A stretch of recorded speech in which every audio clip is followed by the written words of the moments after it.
nenzani?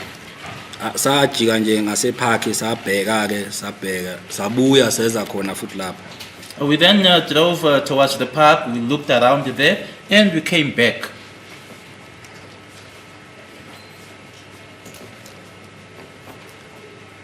Could you find anything at the park? Uma nibheka ke epark lapho khona nakuthola? Cha asibonanga lutho. No, we didn't see anything.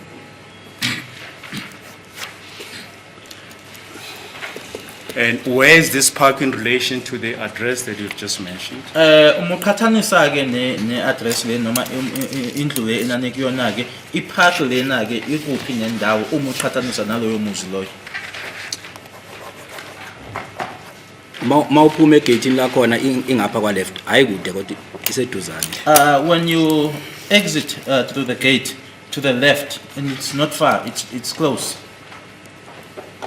Which gate are you referring to? Umuthi muphuma ngegate ukhuluma ngayiphi gate? Igate la le address asinike wona lo amuza zasinike wona address. The gate of the house that we were referred to.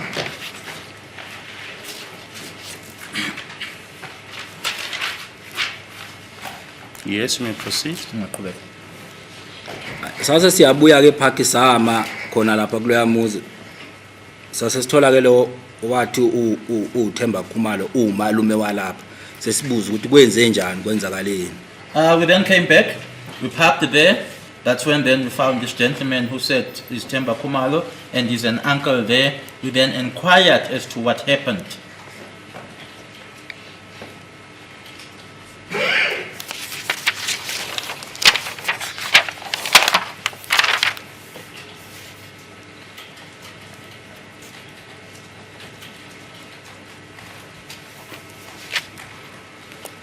Yes. Yeah. Wathi naye akanalo ulwazi. What's the objection? On the hearsay, what was said by Themba Khumalo, my lord, to the witness. Well, I think What's wrong with it? my learned friend is jumping the gun. We're still going to lay the basis. I see. Yes. We just want to put in record that we'll be calling Mr. Themba Khumalo. May the hearsay evidence be provisionally allowed. Any objection? Provisional admission? My lord, the procedure is... The what? If a party intends to lead Yeah. a hearsay evidence, then if the bases are laid before, and then there will be no unnecessary objections on our side. Had we been told that Mr. Khumalo will be called and the state is applying to provisionally lead that evidence, then we have no problem. Okay. Thank you. Well, that's what we've just done, as I say. I think my learned friend just jumped the gun. The state will be calling Mr. Themba Khumalo. Mr. Themba Khumalo. Yes, may the hearsay evidence be provisionally allowed. Yes. Ubusakhuluma kubusasho ke futhi. Yes. Owathi lo bhuti akanalo ulwazi olutheni ufonele usisi wakhe uMakhumalo ukuthi akazomgadela indlu lapha usaphuthuma esibhedlela. This gentleman informed us that he didn't have much knowledge as to what happened, that he was contacted by his sister Makhumalo to come and look after the house. She is on her way, or she was on her way to the hospital.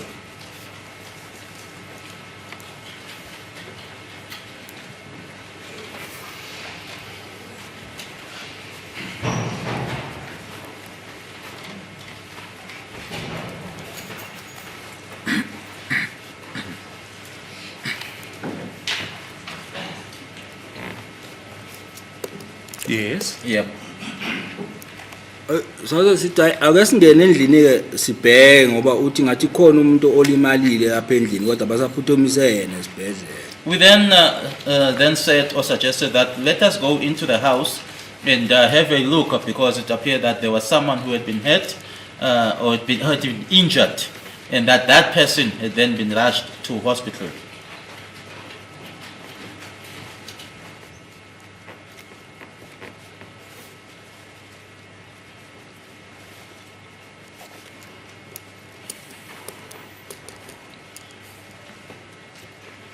Yes, you may proceed. Wasivulela umnyango usangena endlini. He then opened the door for us and we entered the house. Which door did he open? Uwuphi umnyango awawuvula? wasekhishini. The kitchen door.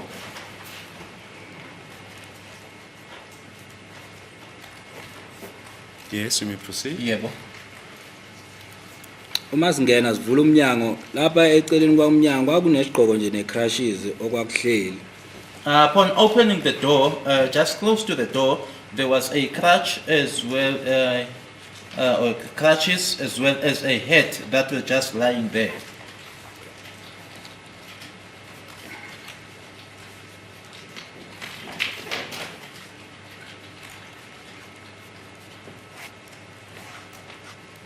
Yes. Yeah. Where precisely?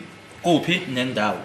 Kwakuhleli phansi nje ngapha ngaso sink noma istove lapho. Close to the sink. It was just on the floor, close to the sink or the stove around there.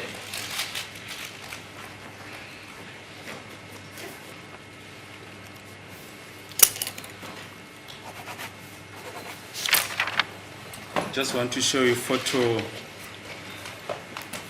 3 and 4 of exhibit C.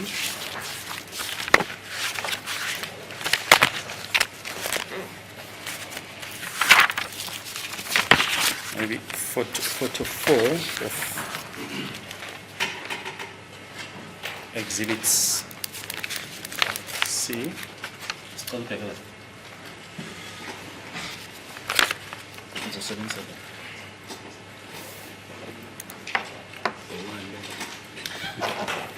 Uma ubuzo uzokhomba la. You can use the photo to illustrate your evidence. Uma kulesa sithombe ke usho ke ukuthi wawukuphi? Yeah. Wayibona kuphi? Yikho lo Uzobuyela manje. Okay, ngaqhubeka.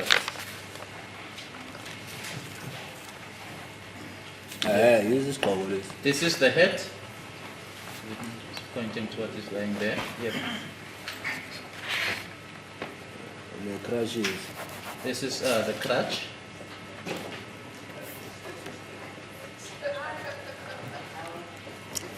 Yes, thank you. You may proceed. So ngaqhubeka. Sase sijikela ke ngale kule linye igumbi dining room. We then went to the other room. It is now the dining room.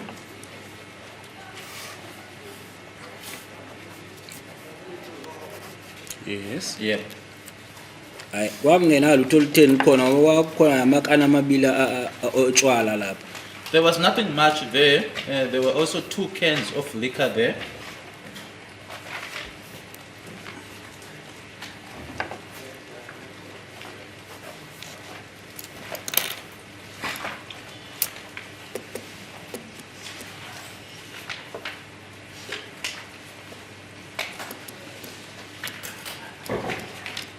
We just want to show you a photo. Nesithombe nje esingibonisa sona.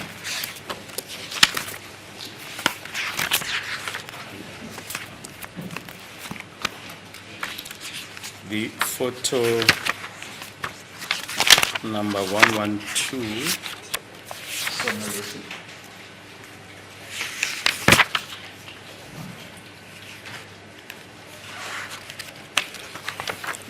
You can use that photo to illustrate your evidence. Uma ungasebenzisa lesi sithombe ke ukutshengisa ke lokho oqeda ukusho manje. 112 as well as 114 of exhibit D. Yebo. Yebo yiwo lawo makasi. These are the cans.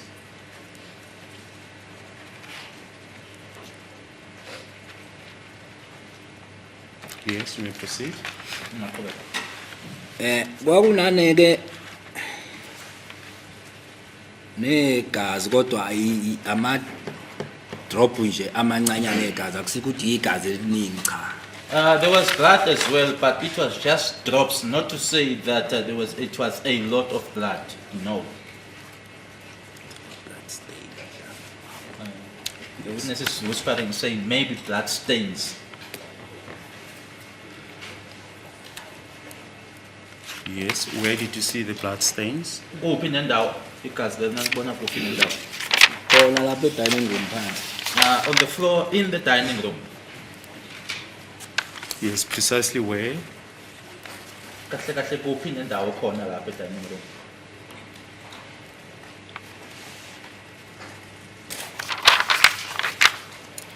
Ngakusephi? Yebo.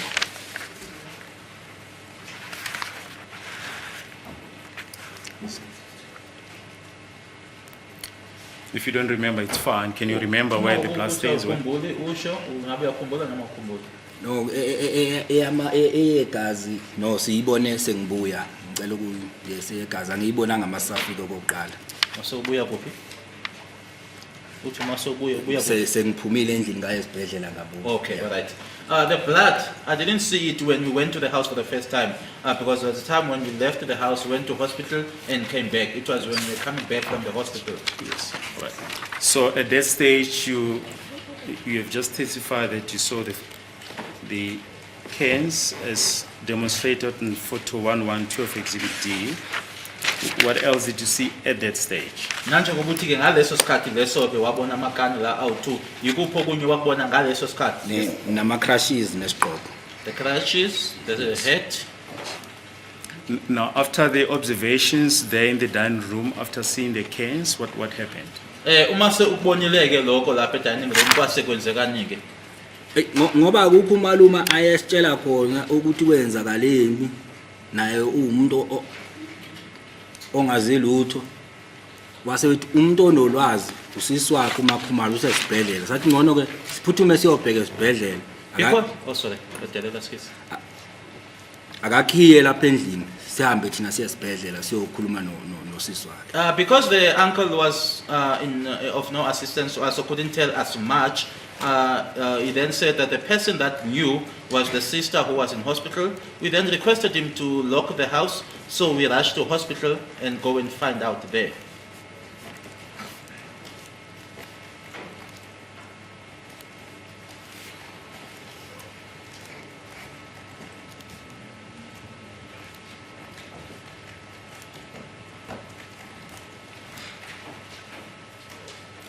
Yes, you may proceed. Yeah. Saze siphuthuma ke siyezibhedlela wakhiyo umalu.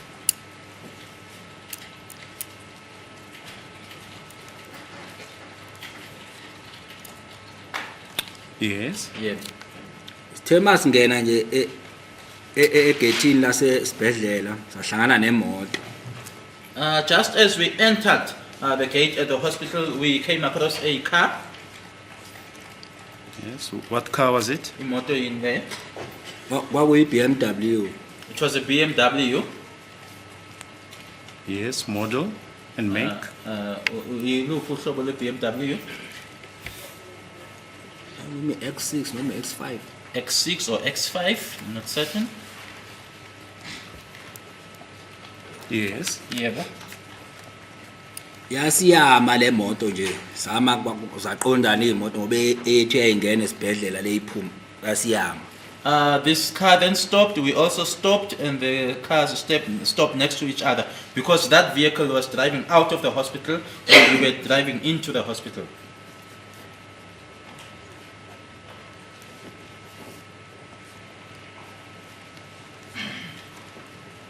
Yes. Yeah. Kwakudrive umuntu owusisi kwavulwa ifastela nathi salivula ifastela. A lady was driving.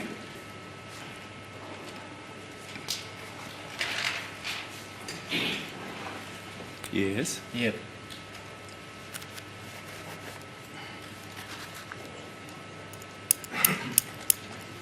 So you may proceed. Yeah. Owasesibuza ukuthi ngabe sithole i-call yini size ku lento eyenzakelene kwenzakalana. What is mean? We were then asked, or this person then asked us, were we then responding to a call about what had happened in Mzamo? And we then said yes, but we couldn't find anything, or we couldn't find much. Could you establish the identity of this lady? Ukuthi kwakuubani loyo sisi loyo ke ngabe nathola nini ukuthi kwakuubani loyo sisi loyo? yebo wagcine wayichaza ukuthi ubani noma mina ngangingamazi kodwa wayichaza ukuthi ubani. Yes, she ended up introducing herself. I didn't know who she was, but she introduced herself. Yes, introduce herself as who? Wathini uma echaza? Wathi umama wengane ka Senzo. She introduced herself as being the mother of Senzo's child. Yes. Washo ke Is nokho it correct that she made a report to you? Kodwa ke khona awakusho kimi noma ungangeke udalule ukuthi wathini kodwa khona awakusho kumina angithi. yeah. Yes. Yes, what did you do further? Emuva kokuthi esekushilo ke lokho nase nenzani. Wayisethi ke Don't disclose the contents of the report. What happened further? Ufuna nje ukuthi ungangeni ukuthi yini awamtshela yona usukuthi emuva kokuthi ekushilo ke lokho nase nenzani nini. Did you then drive into the hospital? Nangena yini esibhedlela. yebo sangena esibhedlela. Yes, we did. Yes. Yebo. Which hospital was it? Kwakuyisiphi isibhedlela? Thilong Buthilong. Yes. Yebo.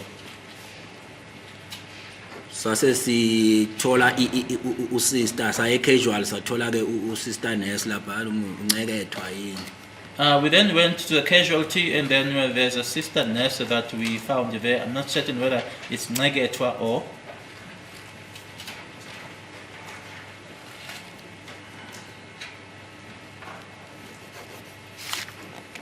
Yes. Yeah. Sase siyamchazela ukuthi size kanjani sifuna umndeni waka so wase yasibonisa bona babehleli umndeni waba uhleli ngapha wasithatha ke wasisa la kwakukhona khona umzimba walomuntu wayidubulekile. We then told her who we were and the purpose of us being there. She then pointed to us, the family. They were seated on the side there, and then took us to where the body of the person that was shot was.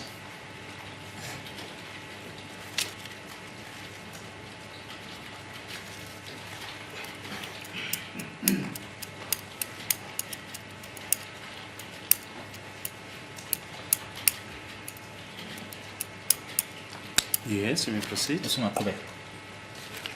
Sambona ke umuntu wesilisa wayedubuleke nje lapha esifubeni. We then saw this male person that was shot here in the chest. He's pointing to the front.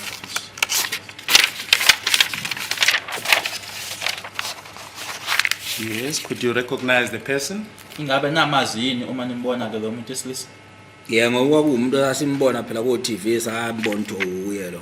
Yes, because it's someone that we used to see on TV. We then indeed could see that it was him. Yes, who was it? Kwakubani? Wawu Senzo Meyiwa. Senzo Meyiwa.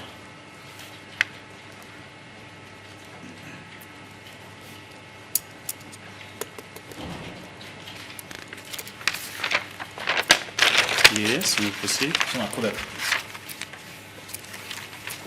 Ay sase sikhuluma nomama uMakhumalo lo sasichazelweni ukuthi uyena ozosinika information. We then spoke to the lady Makumalo, the one that we were informed about, that she's the one that was going to provide us with information.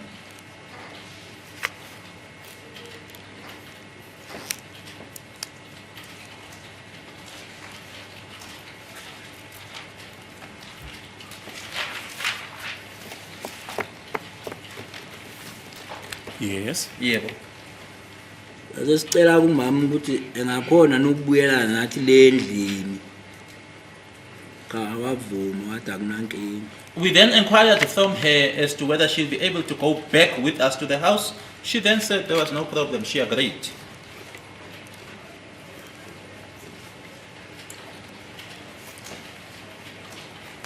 Yes, you may proceed. Yebo. Azosifonela ke abanye esasebenzisana nabo ukuthi sicela ukuthi baze lapha esibhedlela bazosibhekela ngoba kwase kugcwele kakhulu. We then contacted our colleagues to come to the hospital, to come and have a watch, to keep watch there because it was now packed.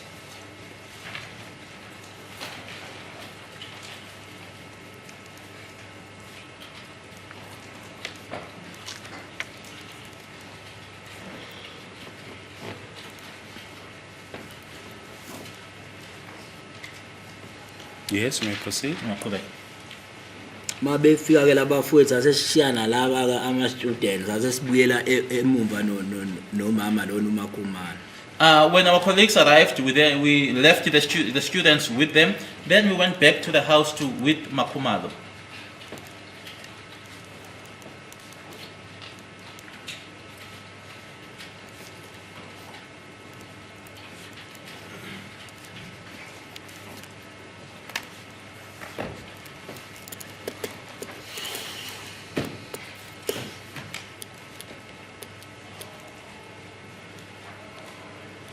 Yes, you Yeah. may proceed.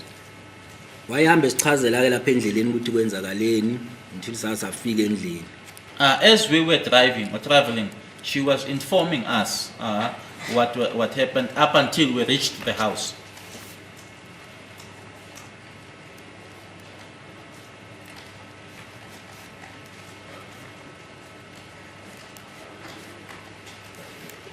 Yes. Yep. Safika ke samfica kumalume futhi noma kwase kunabantu nje emgwaqeni sebebaningi kodwa samfica kumalume. On our arrival there, we found the uncle. He was there. Although now there were a lot of people in the street, but the uncle was still there.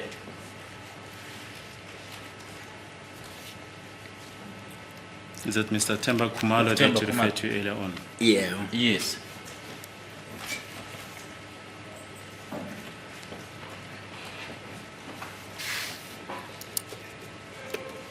Yes. Yep. Wayesephuma netape umathebula wavala ke la egate ngetape ukuthi labantu bangangeni ngaphakathi. Ngase siyangena ke endlini wasivulela futhi umalume ngoba kwakuyo wayephethe ukey. Matebula then alighted with a tape and then cordoned off so that the people couldn't gain access. We then entered the house. The uncle opened for us because he's the one that had the key. Just a minute.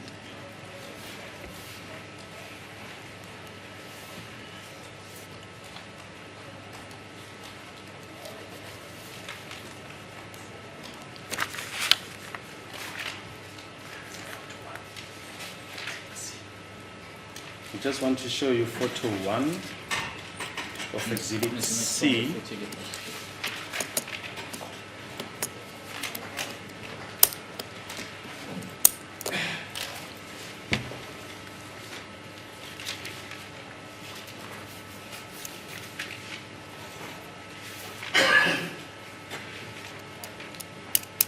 If you can use that photo to illustrate your evidence. Usebenzise lesithombe ke uchaza lokho oqeda ukusho. Wafaka itape la. He put the tape here, the witness pointing to the wall, of the opening there.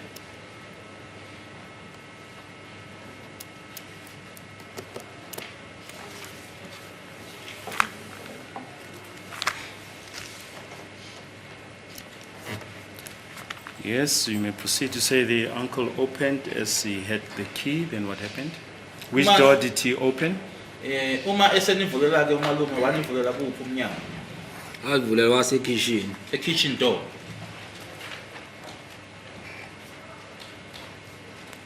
Yes. Yebo. Masivula ke sathi singena nje sangena phakathi endlini umakhumalo waxosha isigqoko phansi wathi lesi sigqoko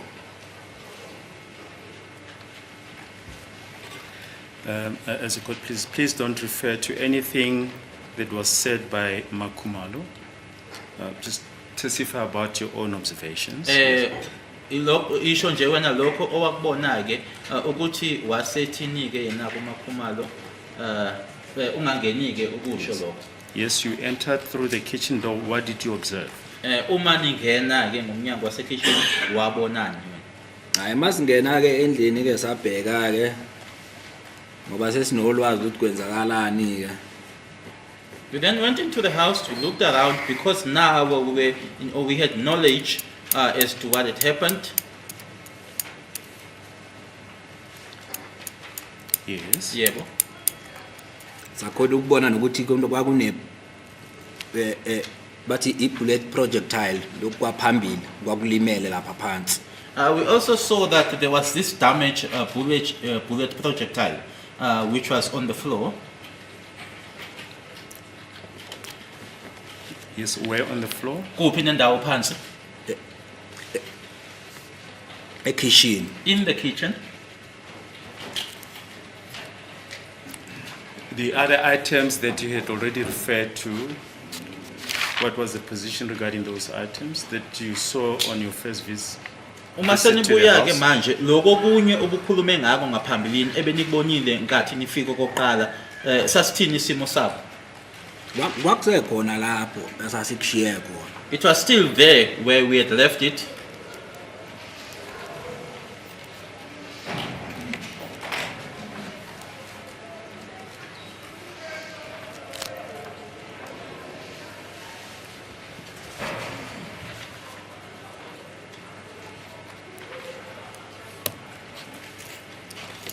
We just want to show you photo 5 of exhibit C. If you can just show where you saw the projectile. Phinde usebenzise kona lokho ukukhombisa ukuthi le project ayelimele nayi khona kuphi nendawo khona lapho. Ikhona lapho kule nto lena yellow la. Witness pointing to the yellow or cone that is there say that it was just there. Was the yellow cone there at that stage? Ngaleso sikhathi leso yayilapha yani cone leyana yellow. Cha yayingekho. No, it wasn't. Yes. What else did you notice? Ikuphi okunye nakubona? Nakho ke lokho esasikushiyile lokho.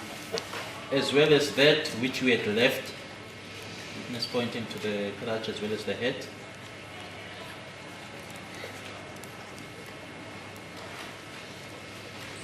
Yes. Base sijikela ngale ke e-dining room. We then went to the dining room.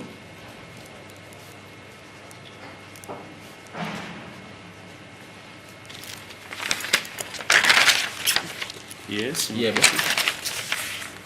Namakana amabili vele ayekhona yasasiwabona ekhathi sifike kokuqala. The two cans were still there, the cans that we saw on our first visit.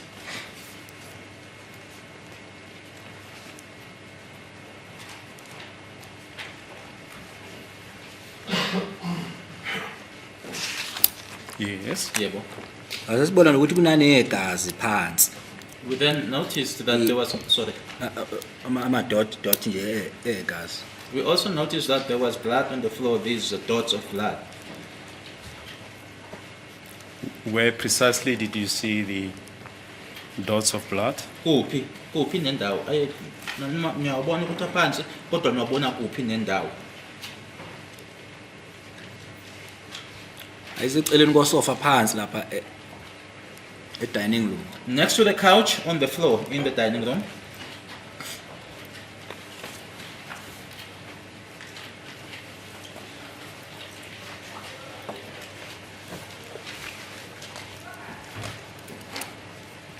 We just want to show you a photo.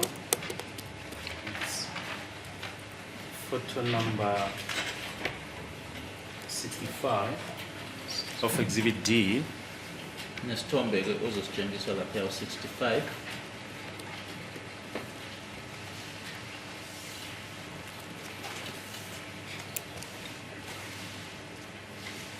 If you can use the photo to illustrate your evidence. Awusebenzise ke lesi sithombe ukutshengisa ke lokho okushoyo.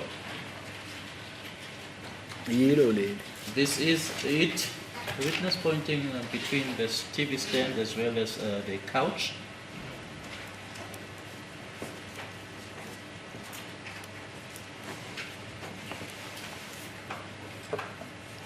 Yes, you may proceed. Usungaqhubeka. So sike sifonela SCSC. We then contacted CSC. And what does CSC stand for? Umeleni ke uCSC. Client Service Center. Client Service Center. Yes. Yep. And where is that? Kuphi? Ukuphi yena? Noma ukuphi ku CSC? Ukuphi lapho? The police station. At the police station. Yes. Which police station? Yiphi yona?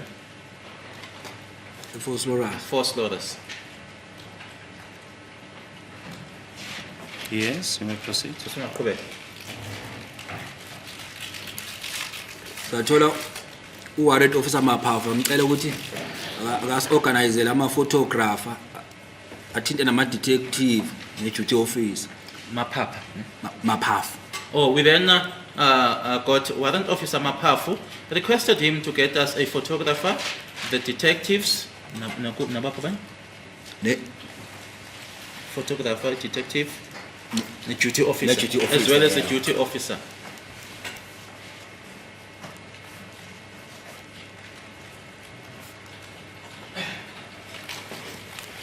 Yes, you may proceed. Maqhubeka. Hayi wasithintela-ke bona. He contacted those people.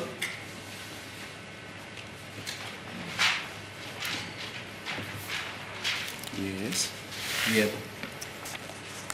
Wafika uCaptain Zwane. Captain Zwane arrived. Yes. In what capacity did he arrive there? Ufika nanjen. uCaptain Zwane ukuma-detective kodwa He arrived in the capacity of standby duty officer.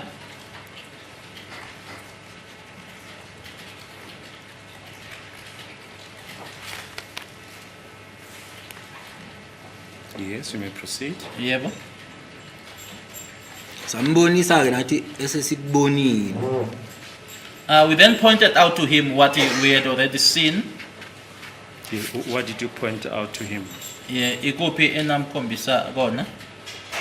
Sambonisa le bullet projectile nesiqoko The bullet projectile, the head, nalo-ke i-crashes simbonisa negazi lapho. Oh nanokuthi umnyango wasekhishini yebo.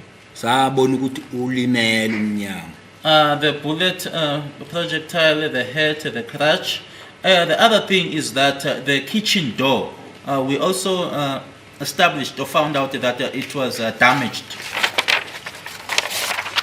At which stage did you establish that? Nakubona nini lokho ukuthi umnyango ulimele?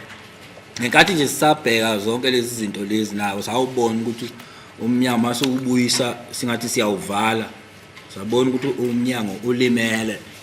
Whilst we were looking at all of these mentioned things, and when we were closing the door, that's when we noticed that it was damaged. I'm going to show you photo 18. Maybe photo 19. You can just use that photo to illustrate your evidence. 18 or 19.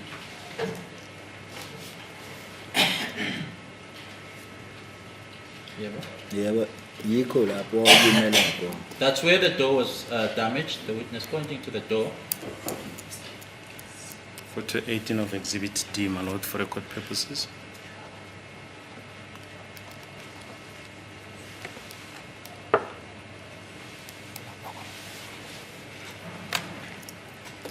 Yes, you may proceed. Maqhubeka.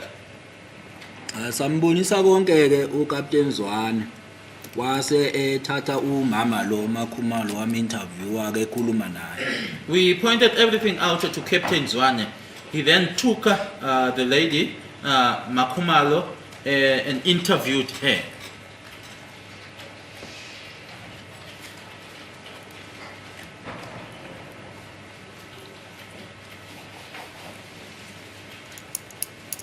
Yes, you may proceed. Maqhubeka. Masiqeda kwase kufika lo othatha izithombe wama photograph. When we finished, the photographer arrived.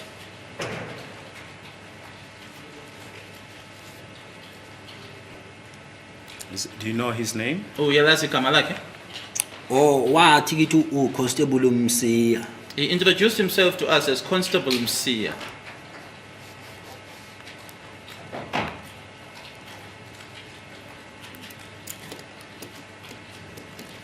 Yes. Yep. Ay, ngoba uCaptain Zwane sase simbonisile okunyeke ngoba wayebhize ethatha amanothi uthe mayiqeda ukukhuluma nalo mama wayiseke embonisa ke naye umsi ukuthi hayi ebese sakutholile nje ilokhu isiqoko ne projectile lapha yana negazana ke lapha lawo ma dot egas. Because we had already spoken to Captain Zwane and told him what we found, and once he had finished speaking to the lady, he then told Msia what it is that was found, the projectile, the head, as well as the blood that was found there.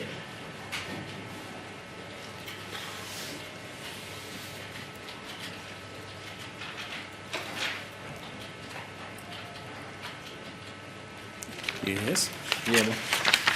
Uthe esebhizi uCaptain Zwane esakhuluma nomsiya kwangena ke amanye nje amaphoyisa banye babengafakile ke kodwa uniform. Whilst Captain Zwane was still busy speaking to Musia, other police officers came in and others were not even wearing a police uniform.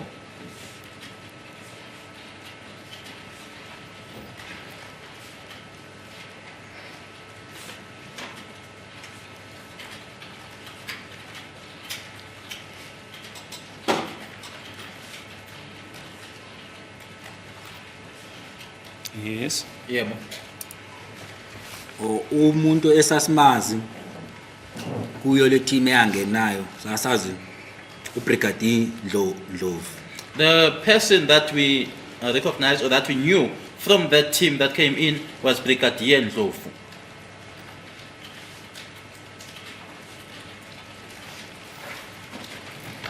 Yes. Yebo.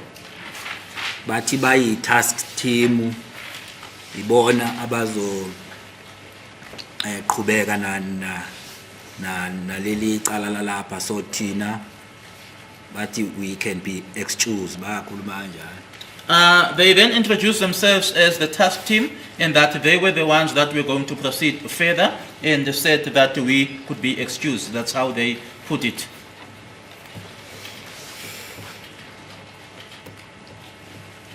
Yes. And if they say you could be excused, who were they referring to?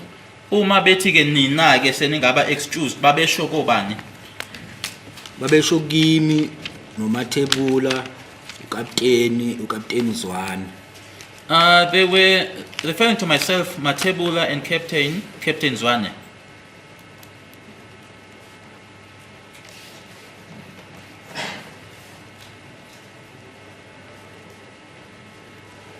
Yes, you may proceed. Yebo.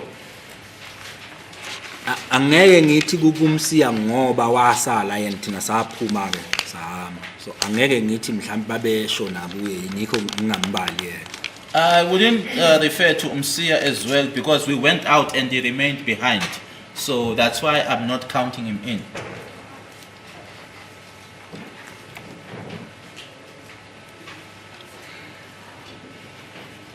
Yes. Yebo. Sise sima ngaphandle sasithi ngoba vele idocket bese siqedile okunye asihambeni so register police station sesiyoqedela police station kusele. We were standing outside and then we just said to ourselves because with regards to the docket, the other things we had already finished. So let's proceed to the police station and then we'll complete it there.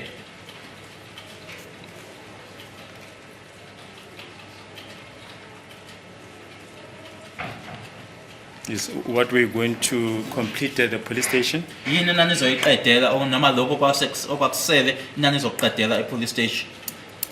Kwase kusele okuncane nje ukuthi idocket sayina nje.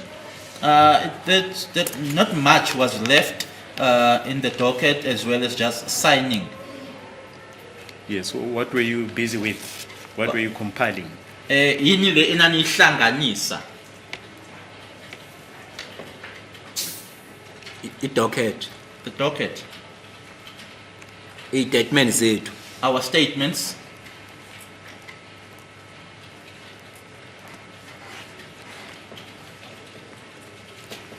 Yes, can you remember more or less what time you started compiling your statement? Ingabe usakhumbula yini ukuthi uqala kwenu ukuhlanganisa izitatimende zenu kwakungabani isikhathi? Ngihambe uliqala ukulibhala ngaliqala ngo-10. I started writing mine at 10.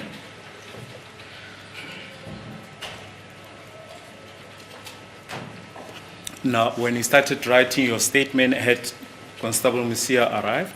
Nkathi uqala ukubhala esakho statement, umsiya wayesefikile? Cha wayengakafiki. No, he hadn't arrived. Do you have an idea of the time at which he arrived? Ingabe usazi yini usakhumbula yini ukuthi isiphi isikhathi awafika ngaso yena umsiya? Noma ngingasakhumbuli kahle isikhathi kodwa ngingathi nje mhlambe ngoba past 12 mina ngase ngise police station ngathi mhlawumbe umsiya ufike from 11 singabeka u12 ngqo noma ngingasasikhumbuli exactly isikhathi afika ngaso. Between 11 and 12, although I am not very certain about the time in which he arrived, because by 12:30 I was already at the police station.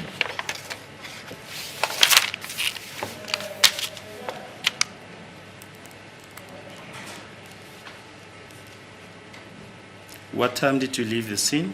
Ukuhamba ke khona lapha kwindawo lena yesihlakalo ke wahamba ngasiphi isikhathi? 5 to 6 kilometers. Maybe 5 to 6 kilometers.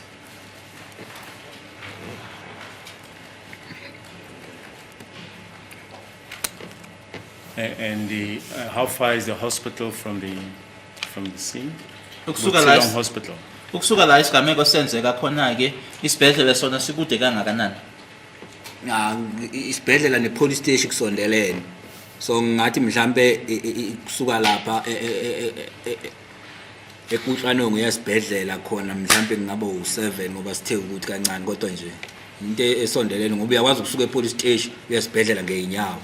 Okay. The hospital as well as the police station are close. So I would say about 7 kilometers because if you are able to walk from the police station to the hospital.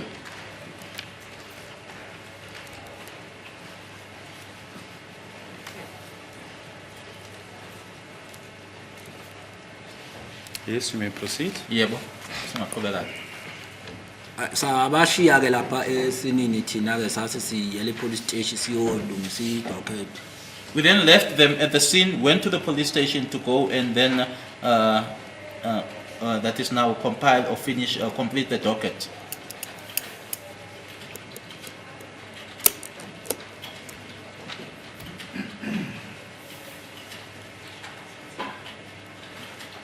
Yes. Yep.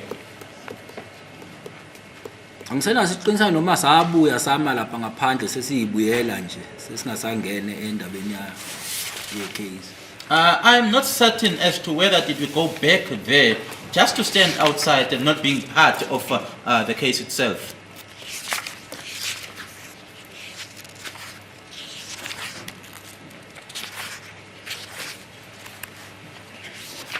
Yes. Yebo. Is that all? Is there anything else that you Yiloko wish nje to kuphela add? noma khona okunye? No.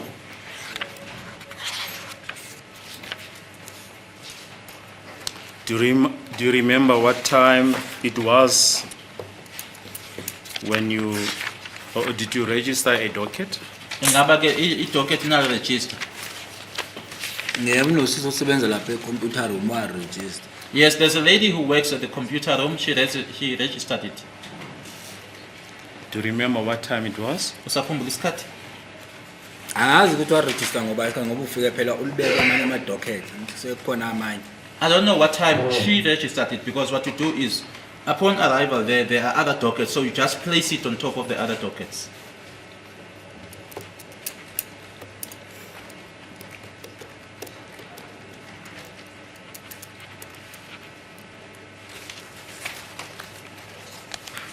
Thank you, my lord. That will be all. Yes. Yes, sir.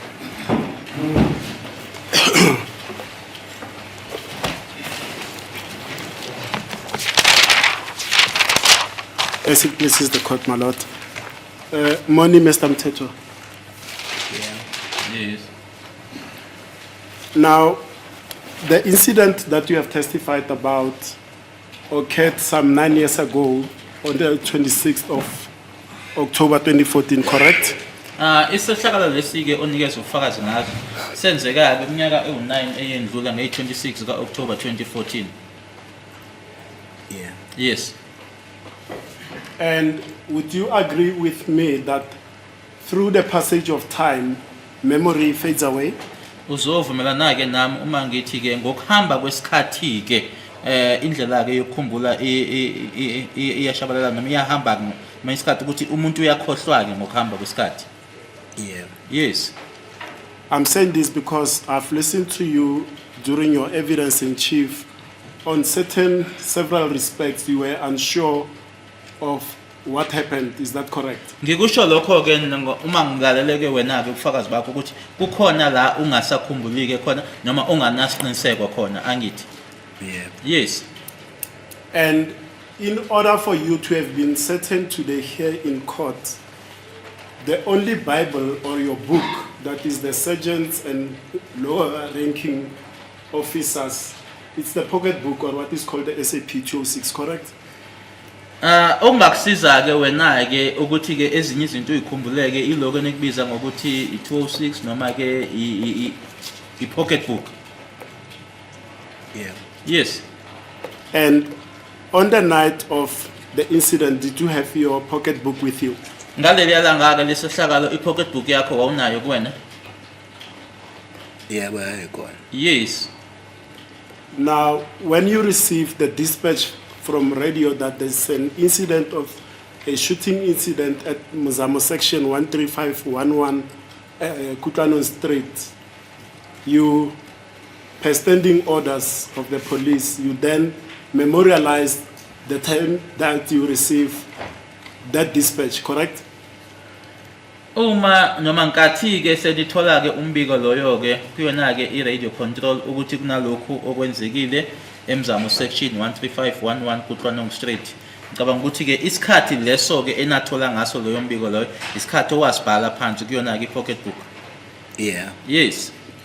And in fact, everything that you do that night, your movement, your observations, the scene, the people that you talk to, you memorialize that in a pocketbook so that it serves as a refresher when you come to testify in court like this, correct? Konke-ke okwenzeka ngaleli langa owakubona ukuhamba kwakho abantu owakhulumisana nabo konke lokho ukuze-ke uyikhumbuzeke noma ukukhumbuleke yinto leyo kufanele ukuthi uyibhale phansi kuyona i-pocketbook. Yeah. Yes.